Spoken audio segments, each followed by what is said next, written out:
ఓం శాంతి 24/6/2024 Mateshwari. Revise date 1965. పవిత్రత అనే గుణాన్ని ధారణ చేసి డైరెక్టర్ యొక్క డైరెక్షన్లపై నడుస్తూ ఉంటే దైవీ రాజ్యంలోకి వస్తారు.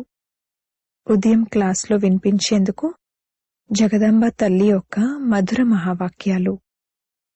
ఓం శాంతి. ఈ ప్రపంచాన్ని నాటకమని కూడా అంటారు. డ్రామా అనండి, నాటకమనండి, ఆట అనండి, ఏదన్నా విషయమైతే ఒక్కటే. నాటకం అనే దాంట్లో ఒకటే కథ ఉంటుంది. అందులో ఎన్నో ఉపకథలను మధ్యలో చూపిస్తుంటారు, కానీ కథ అయితే ఒకటే ఉంటుంది. అదేవిధంగా ఇది అనంతమైన విశ్వ డ్రామా. దీనిని నాటకమని కూడా అంటారు. ఇందులో మనమందరము పాత్రధారులము. ఇప్పుడు మనం పాత్రధారులం కావున ఈ నాటకం గురించి పూర్తిగా తెలిసి ఉండాలి. ఏ కథతో ఇది ప్రారంభమవుతుంది, మన ఈ పాత్ర ఎక్కడి నుండి ప్రారంభమైంది మరియు ఎక్కడ పూర్తవుతుంది, అంతేకాక అందులో ఎప్పటికప్పుడు ఏ ఏ పాత్రధారులకు ఎలాంటి పాత్ర ఉంటుంది, మరియు ఈ నాటకానికి డైరెక్టర్ క్రియేటర్ ఎవరు, మరియు ఈ నాటకంలోని హీరో హీరోయిన్ల పాత్ర ఎవరిది అన్న ఈ అన్ని విషయాలకు సంబంధించిన నాలెడ్జ్ ఉండాలి. ఊరికే నాటకం అని అన్నందువల్ల పని జరగదు. నాటకం అని అన్నప్పుడు ఆ నాటకంలో మనం పాత్రధారులం కూడా. ఒకవేళ డ్రామాలోని పాత్రధారినెవరినైనా మనం ఈ డ్రామాలోని కథేమిటి, ఇది ఎక్కడి నుండి మొదలవుతుంది, ఎక్కడ పూర్తవుతుంది అని అడిగితే అప్పుడు ఆ పాత్రధారి ఏమో నాకు తెలీదు అని చెప్తే దాన్నేమంటారు? నేను పాత్రధారిని అని అంటారు, కానీ ఇతనికి ఈ మాత్రం కూడా తెలీదా అని అంటారు కదా. పాత్రధారికి అన్ని విషయాల గురించి తెలిసి ఉండాలి కదా. నాటకం మొదలైందంటే దాని అంతిమం కూడా తప్పకుండా ఉంటుంది. మొదలైన తర్వాత అది అలా నడుస్తూనే ఉంటుంది అని కాదు. కనుక ఈ అన్ని విషయాల గురించి అర్థం చేసుకోవాలి. ఈ అనంతమైన నాటకానికి రచయిత అయిన వారికి ఏ విధంగా ఈ నాటకం ప్రారంభమైంది, ఇందులో ముఖ్యమైన పాత్రధారులెవరు, మరియు అంతమంది పాత్రధారుల్లో హీరో హీరోయిన్ల పాత్ర ఎవరిది అన్న ఈ అన్ని విషయాలు వారికి తెలుసు. ఈ అన్ని విషయాలను తండ్రి అర్థం చేయిస్తున్నారు. ప్రతిరోజు క్లాస్కు వచ్చి వినేవారే ఈ అన్ని విషయాల నాలెడ్జ్ను అర్థం చేసుకుంటారు. దీని మొదటి డైరెక్టర్ మరియు క్రియేటర్ ఎవరు అన్నది వారికి తెలుసు. క్రియేటర్ అని సుప్రీం సోల్ను, పరంపిత పరమాత్మనంటారు. కాని ఇందులో వారు కూడా పాత్రధారియే. వారి యాక్టింగ్ ఎటువంటిది? డైరెక్టర్ పాత్ర. వారు ఒకేసారి వచ్చి యాక్టర్గా అవుతారు. ఇప్పుడు డైరెక్టర్గా అయి యాక్ట్ చేస్తున్నారు. ఈ నాటక ప్రారంభాన్ని నేను చేస్తాను అని వారంటారు. ఎలా చేస్తారు? పావనంగా చేయబడిన సత్యుగ ప్రపంచం ఏదైతే ఉందో, దేనినైతే కొత్త ప్రపంచమని అంటారో, ఆ కొత్త ప్రపంచాన్ని నేను రచిస్తాను. ఇప్పుడు మీరందరూ ఎవరైతే పవిత్రతను ధారణ చేసి డైరెక్టర్ యొక్క డైరెక్షన్లపై నడుస్తున్నారో ఆ పాత్రధారులందరూ ఇప్పుడు పావనంగా అవుతున్నారు. మళ్లీ ఈ పాత్రధారుల ద్వారానే అనేక జన్మల చక్రం తిరుగుతుంది. ఇప్పుడు పవిత్రంగా అయిన మనుషులు మరుసటి జన్మలో దైవీ రాజ్యంలోకి వెళ్తారు అని తండ్రే అర్థం చేయిస్తారు. ఆ రాజ్యం 2 యుగాలుగా సూర్యవంశం చంద్రవంశంగా నడుస్తుంది. తర్వాత ఆ సూర్యవంశీ చంద్రవంశీ పాత్రధారుల పాత్ర ఎప్పుడైతే పూర్తవుతుందో అప్పుడు మళ్లీ కాస్త కిందకు దిగుతారు, అనగా వామ మార్గంలోకి వస్తారు. ఆ తర్వాత ఇతర ధర్మాల వారి టర్న్ వస్తుంది. ఇబ్రహీం, బుద్ధుడు, క్రైస్ట్ ఈ ధర్మస్థాపకులందరూ నంబర్వారుగా వచ్చి తమ తమ ధర్మాన్ని స్థాపన చేస్తారు. మరి నాటకంలోని కథ ఎక్కడి నుండి మొదలైందో ఎక్కడ పూర్తయిందో చూడండి. దాని మధ్యలో వేరే వేరే ఉపకథలు ఎలా నడుస్తాయి అన్న ఈ వృత్తాంతాన్నంతా కూర్చుని అర్థం చేయిస్తారు. ఇప్పుడు ఈ నాటకం పూర్తయ్యేదుంది. ఆ నాటకమైతే 3 గంటల్లో పూర్తవుతుంది. కాని ఈ నాటకం పూర్తవడానికి 5000 సంవత్సరాలు పడుతుంది. అందులో ఇప్పుడు ఇంకా కొన్ని సంవత్సరాలే మిగిలి ఉన్నాయి. అందుకిప్పుడు ఏర్పాట్లు జరుగుతున్నాయి. ఇప్పుడు ఈ నాటకం పూర్తయిన తర్వాత మళ్ళీ అదే రిపీట్ అవుతుంది. కనుక ఈ మొత్తం వృత్తాంతమంతా బుద్ధిలో ఉండాలి. దీనిని జ్ఞానం అంటారు. ఇప్పుడు చూడండి, తండ్రి వచ్చి కొత్త భారత్ను, కొత్త ప్రపంచాన్ని తయారు చేస్తున్నారు. భారత్ కొత్తగా ఉన్నప్పుడు ఇంత పెద్ద ప్రపంచంగా ఉండేది కాదు. ఇప్పుడున్నది పాత భారత్, కనుక ప్రపంచం కూడా పాతదైపోయింది. తండ్రి వచ్చి భారత్ను అవినాశి ఖండంగా చేస్తారు. మన దేశం ప్రాచీనమైనది. ఇప్పుడు దేశమనంటారు, ఎందుకంటే ఇతర దేశాలలో ఇది కూడా ఒక ముక్కలాగా అయిపోయింది. కాని వాస్తవానికి మొత్తం ప్రపంచంలో, మొత్తం భూమిపై ఒకే భారత్ రాజ్యం ఉండేది. దానినే ప్రాచీన భారత్ అంటారు. ఆ సమయంలోని భారత్కే బంగారు పిచ్చుక అన్న గాయనముంది. మొత్తం భూమిపై కేవలం భారత్ యొక్క కంట్రోలే ఉండేది. ఒకే రాజ్యం, ఒకే ధర్మం ఉండేది. ఆ సమయంలో పూర్తి సుఖం ఉండేది. ఇప్పుడా సుఖం ఎక్కడుంది? అందుకే తండ్రి అంటున్నారు, దీనిని వినాశనం చేసి మళ్లీ ఒకే రాజ్యాన్ని, ఒకే ధర్మాన్ని మరియు ప్రాచీనమైన ఆ కొత్త భారత్ను, కొత్త ప్రపంచాన్ని తయారు చేస్తాను. అర్థమైందా? ఆ ప్రపంచంలో ఎటువంటి దుఃఖమూ లేదు, ఎటువంటి రోగమూ లేదు, ఎప్పుడు ఎటువంటి అకాల మృత్యువులు లేవు. కనుక అటువంటి జీవితాన్ని పొందడానికి పురుషార్థం చేయండి. అది ఊరికే ఏమైనా లభిస్తుందా? ఎంతో కొంత శ్రమించాలి. బీజాన్ని నాటితేనే పొందుతారు. నాటకపోతే ఎలా పొందుతారు? ఇది కర్మక్షేత్రం. ఈ క్షేత్రంలో కర్మల ద్వారా నాటాలి. మనం ఎటువంటి కర్మను నాటితే అటువంటి ఫలాన్ని పొందుతాము. తండ్రి కర్మలనే బీజాలను నాటడాన్ని నేర్పిస్తున్నారు. ఏ విధంగానైతే వ్యవసాయాన్ని చేయటం నేర్పిస్తారు కదా, ఎలా విత్తనాలు వేయాలి, ఎలా వాటిని సంభాళించాలి అని ఆ ట్రైనింగ్ కూడా ఇస్తారు కదా. అలా తండ్రి వచ్చి మనకు కర్మల పొలంలో కర్మలను ఎలా నాటాలి అన్న ట్రైనింగ్ ఇస్తున్నారు. అందులో వారేం చెప్తున్నారంటే, మీ కర్మలను ఉన్నతంగా చేసుకోండి. మంచి బీజాలు వేసినట్లయితే ఫలాలు మంచిగా లభిస్తాయి. కర్మ మంచిగా ఉన్నప్పుడు మరి ఏది నాటితే దాని ఫలం కూడా మంచిగానే లభిస్తుంది. ఒకవేళ కర్మ అనే బీజంలో శక్తి లేకపోతే, చెడు కర్మ నాటితే ఎటువంటి ఫలం లభిస్తుంది? ఇప్పుడు అదే తింటున్నారు, అందుకే ఏడుస్తున్నారు. ఏదైతే తింటున్నారో దానికి ఏడుస్తున్నారు. దుఃఖం మరియు అశాంతి ఉన్నాయి. ఏదో ఒక రోగం మొదలైన విఘ్నాలు వస్తూనే ఉంటాయి. ఈ విషయాలన్నీ మనుషులను దుఃఖితులుగా చేస్తాయి కదా. అందుకే తండ్రి అంటారు, ఇప్పుడు మీ కర్మలను నేను ఉన్నతమైన క్వాలిటీ కలవాటిగా చేస్తాను. విత్తనాలు కూడా క్వాలిటీవే నాటుతారు కదా, అప్పుడు వాటి ఫలం కూడా మంచిగా వెలువడుతుంది. ఒకవేళ విత్తనం మంచి క్వాలిటీదిగా లేకపోతే మరి మంచి క్వాలిటీ కల ఫలము లభించదు.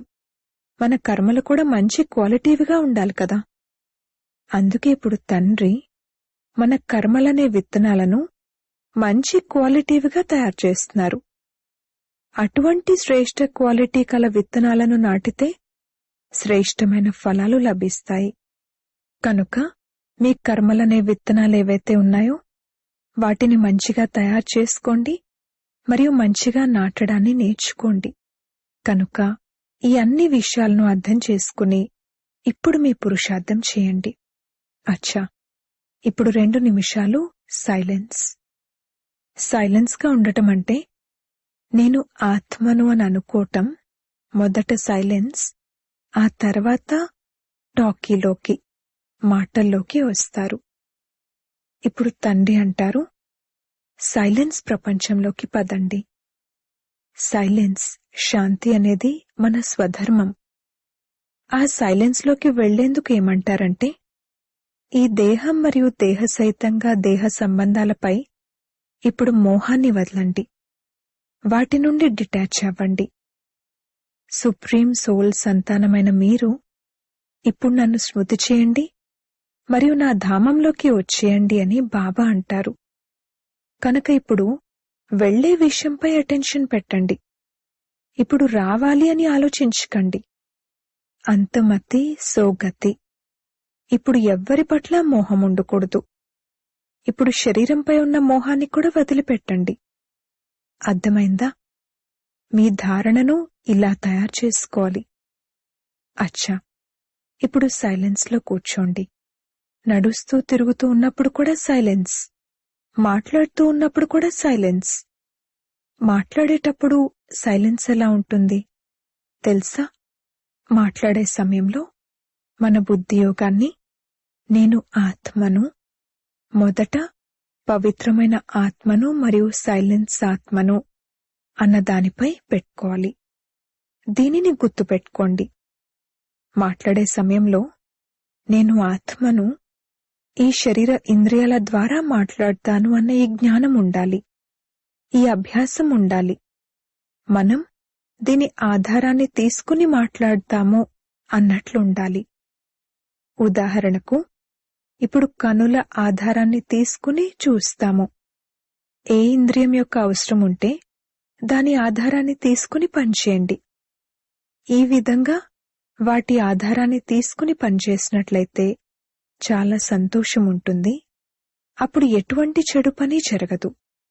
అచ్చా, బాప్దాదా మరియు మమ్మా యొక్క ఇటువంటి మధురాతి మధురమైన చాలా మంచి సదా సైలెన్స్ యొక్క అనుభూతిని చేసే పిల్లలకు ప్రియ స్మృతులు మరియు గుడ్ మార్నింగ్. అచ్చా, సందేశి తను ద్వారా ఆల్మైటీ తండ్రి ఉచ్చరించిన మహావాక్యాలు మాతేశ్వరి గారి గురించి. 1. ఓ శిరోమణి రాధే బేటి, నీవు ప్రతిరోజు నా సమానంగా దివ్య కార్యంలో తత్పరమై ఉన్నావు. అనగా వైష్ణవ శుద్ధ స్వరూపిణివి. శుద్ధమైన సేవ చేస్తావు. అందుకే నీవు సాక్షాత్తు నా స్వరూపానివి. ఏ పిల్లలైతే తమ తండ్రి అడుగుజాడల్లో నడవరో అటువంటి వారికి నేను పూర్తిగా దూరంగా ఉన్నాను.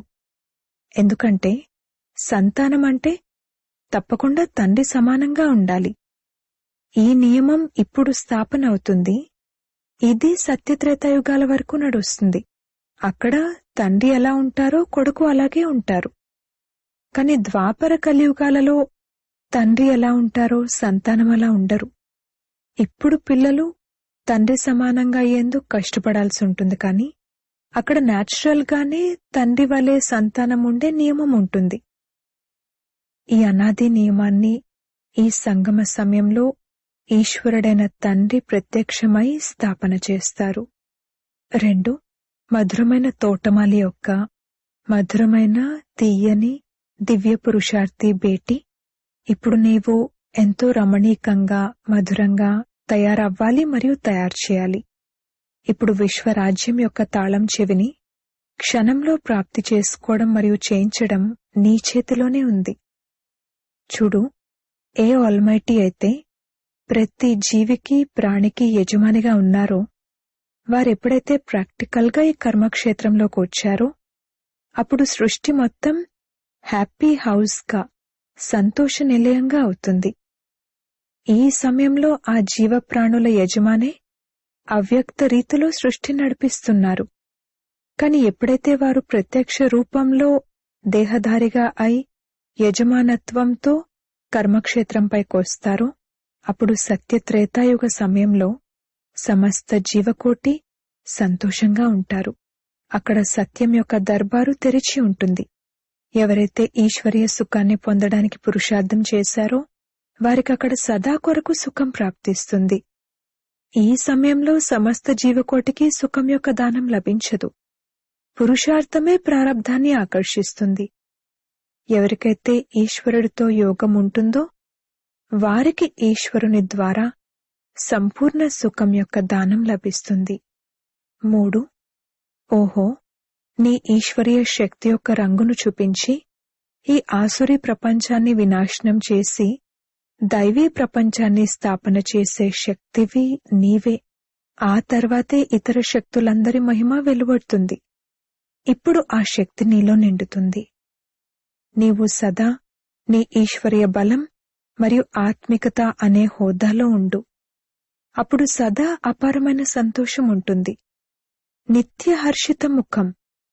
నేను ఎవరిని, ఎవరికి చెందిందాన్ని, నాది ఎంతటి సౌభాగ్యం, నాది ఎంతటి గొప్ప పదవి అన్న నష నీకుండాలి.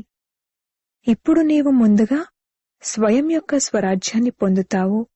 ఆ తర్వాత సత్యుగంలో యువరాజుగా అవుతావు. మరి ఎంత నష ఉండాలి. నీ ఈ భాగ్యాన్ని చూసుకుని సంతోషంలో ఉండు. నీ అదృష్టాన్ని చూసుకో. దాంతో ఎంత లాటరీ లభిస్తుంది. ఓహో, నీదెంత శ్రేష్టమైన అదృష్టం. ఈ అదృష్టంతో వైకుంఠ లాటరీ లభిస్తుంది. అర్థమైందా? లక్కీయెస్ట్ దైవీ పుష్పమైన బచ్చి. 4. ఈ మనోహరమైన సంగమ సమయంలో స్వయంగా నిరాకార పరమాత్మ సాకారంలోకి వచ్చి ఈ ఈశ్వర్య ఫ్యాక్టరీని తెరిచారు.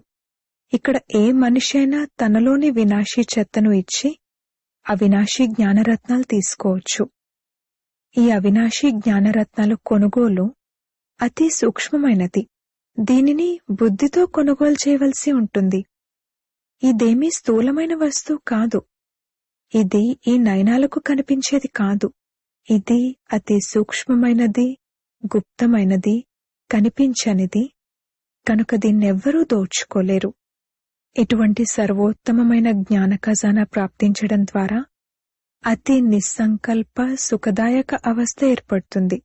ఎవరైనా సరే ఈ అవినాశీ జ్ఞానరత్నాల కొనుగోలును చెయ్యనంత వరకు నిశ్చింతగా, చింతాముక్తులుగా, నిస్సంకల్పంగా ఉండలేరు. అందుకే ఈ అవినాశీ జ్ఞానరత్నాల సంపాదనను చేసుకుని దీనిని మీ బుద్ధి అనే సూక్ష్మ లాకర్లో ధారణ చేసి నిత్యం నిశ్చింతగా ఉండాలి. వినాశీ ధనంలోనైతే దుఃఖమిమిడి ఉంది, మరియు అవినాశీ జ్ఞానధనంలో సుఖమిమిడి ఉంది. 5. ఎలా అయితే సూర్యుడు సాగరంలోని నీటిని ఆకర్షిస్తాడో, ఆ నీరు మళ్లీ ఎత్తైన పర్వతాలపై వర్షిస్తుందో, అలాగే ఇది కూడా డైరెక్ట్గా ఈశ్వరుని ద్వారా వర్షం కురుస్తుంది. శివుని జటాజూటముల నుండి గంగ వెలువడింది అని అంటారు. ఇప్పుడు వీరి ముఖ కమలం ద్వారా జ్ఞానామృత ధార వర్షిస్తుంది. దీనినే అవినాశీ ఈశ్వర్య ధార అంటారు. ఈ ధార ద్వారా భగీరథ పుత్రులైన మీరందరూ పావనంగా అమరులుగా అవుతున్నారు. ఇది కిరీటధారులుగా తయారు చేసే అద్భుతమైన మండలి. ఇక్కడికొచ్చే ప్రతి నరుడు నారి కిరీటధారులుగా అవుతారు. ప్రపంచాన్ని కూడా మండలి అంటారు. మండలి అనగా స్థానం. ఇప్పుడు ఈ మండలి ఎక్కడుంది? ఓం ఆకారంలో, అనగా మనం స్వధర్మంలో స్థితులై ఉన్నాము. మరియు మొత్తం ప్రపంచమంతా స్వధర్మాన్ని మర్చిపోయి ప్రకృతి ధర్మంలో స్థితి అయి ఉంది. శక్తులైన మీరేమో ప్రకృతిని మర్చిపోయి మీ స్వధర్మంలో స్థితులై ఉన్నారు. 6. ఈ ప్రపంచంలో మనుషులందరూ నిరాకారుడైన ఈశ్వరుణ్ణి స్మృతి చేస్తారు. వారిని ఈ నయనాలతో చూడలేదు కూడా. ఆ నిరాకారుడిపై వారికి ఎంతటి అమితమైన ప్రేమ ఉంటుందంటే వారంటారు, ఓ ఈశ్వరా, నీలో నన్ను లీనం చేసుకో. కాని ఎంత విచిత్రమంటే స్వయంగా ఈశ్వరుడెప్పుడైతే సాకారంలో ప్రత్యక్షమవుతారో అప్పుడు వారిని గుర్తించరు. ఈశ్వరునికి ఎంతో ప్రియమైన భక్తులు ఏమంటారంటే, ఎక్కడ చూసినా అక్కడ నీవు కనిపిస్తున్నావు అని. అయితే వారు ఈ నయనాలతో చూడకపోయినా కాని బుద్ధియోగంతో మాత్రం ఈశ్వరుడు సర్వత్రా ఉన్నట్లుగా భావిస్తారు. కాని మీరు అనుభవంతో ఏం చెప్తారంటే, స్వయంగా నిరాకారుడైన ఈశ్వరుడు ప్రాక్టికల్గా సాకారంలో ఇక్కడకు విచ్చేసి ఉన్నారు. ఇప్పుడు సహజంగానే మీరొచ్చి నన్ను కలుసుకోవచ్చు అని చెప్తున్నారు. కాని నా పిల్లల్లో కూడా ఎంతోమంది సాకారంలో తండ్రి అయిన ప్రభువును గుర్తించడం లేదు. వారికి నిరాకారుడు అతి మధురంగా అనిపిస్తారు. కాని ఆ నిరాకారుణ్ణే ఇప్పుడు సాకారంలో వారు ప్రత్యక్షంగా ఉన్నప్పుడు వారిని గుర్తిస్తే ఎంత ప్రాప్తిని పొందొచ్చు? ఎందుకంటే ప్రాప్తి అయితే ఎంతైనా సాకారుని ద్వారానే జరుగుతుంది. ఇకపోతే ఎవరైతే ఈశ్వరుణ్ణి దూరంగా నిరాకారునిగా భావిస్తారో మరియు అలా చూస్తారో వారికి ఎటువంటి ప్రాప్తి లభించదు. వారు భక్తులుగానే ఉంటారు. వారిలో జ్ఞానమేమీ లేదు. ఇప్పుడు సాకార ప్రభు అయిన తండ్రిని తెలుసుకున్న జ్ఞాని పిల్లలు సర్వదైవీ గుణాల సుగంధంతో నిండి ఉన్న మధురమైన పుష్పాలు తమ తండ్రి అయిన ప్రభువుపై తమ జీవితాన్ని సమర్పించేస్తారు. దీనివలన వారికి జన్మ జన్మాంతరాలు సంపూర్ణ దైవీ దివ్య శోభనీయమైన తనువు ప్రాప్తిస్తుంది. 7. స్వయాన్ని తెలుసుకోవడం ద్వారానే మీకు రైట్ రాంగ్ సత్య అసత్యముల పరిశీలన వచ్చింది. ఈ ఈశ్వరీయ జ్ఞానంతో వాక్కు సత్యంగా ఉంటుంది. దీనివలన ఎవరి సాంగత్య దోషము ఉండదు. ఎవరైతే స్వయం అజ్ఞానానికి వశమై ఉంటారో వారిపై సాంగత్య దోషం యొక్క నీడ పడుతుంది. ఈ కాలం సత్యం యొక్క కాలం కాదు. అందుకే ఎవరైనా మాటిస్తే ఆ మాటను నమ్మకుండా వారితో రాతపూర్వకంగా రాయించుకుంటారు. మనుషుల మాట అసత్యంగా ఉంటుంది. ఒకవేళ సత్యత ఉంటే వారి మహావాక్యాలు పూజించబడతాయి. ఉదాహరణకు చూడండి, డివైన్ ఫాదర్ యొక్క సత్యమైన మహావాక్యాల యొక్క శాస్త్రాలే తయారయ్యాయి. వాటికి గాయనం మరియు పూజ జరుగుతుంది. వారి సత్యమైన మహావాక్యాలను ధారణ చేయడం ద్వారా ఈశ్వరీయ క్వాలిటీ వస్తుంది. అంతేకాదు, కొందరికైతే చదువుతూ చదువుతూ శ్రీకృష్ణుడు మరియు బ్రహ్మ యొక్క సాక్షాత్కారాలు కూడా జరుగుతాయి.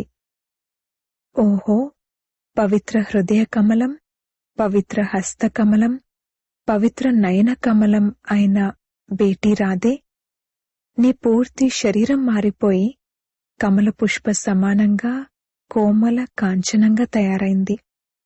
కాని ముందుగా ఎప్పుడైతే ఆత్మ కాంచనంగా తయారవుతుందో అప్పుడు పూర్తి తనువు కాంచనంగా పవిత్రంగా అవుతుంది.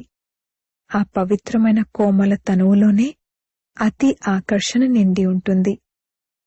నీవు నీ తండ్రి అయిన పరమేశ్వరుని ద్వారా అజ్ఞానమనే మంటను ఆర్పి జ్ఞాన తేజస్సును వెలిగించి అతి శీతల స్వరూపిణిగా తయారయ్యావు. స్వయం శీతల స్వరూపిణిగా అయ్యి నీ తోటివారికి కూడా ఇటువంటి సత్యమైన శీతలతను దానం చేయడానికి ఈ మనోహరమైన సంగమ సమయంలో నిమిత్తమయ్యావు.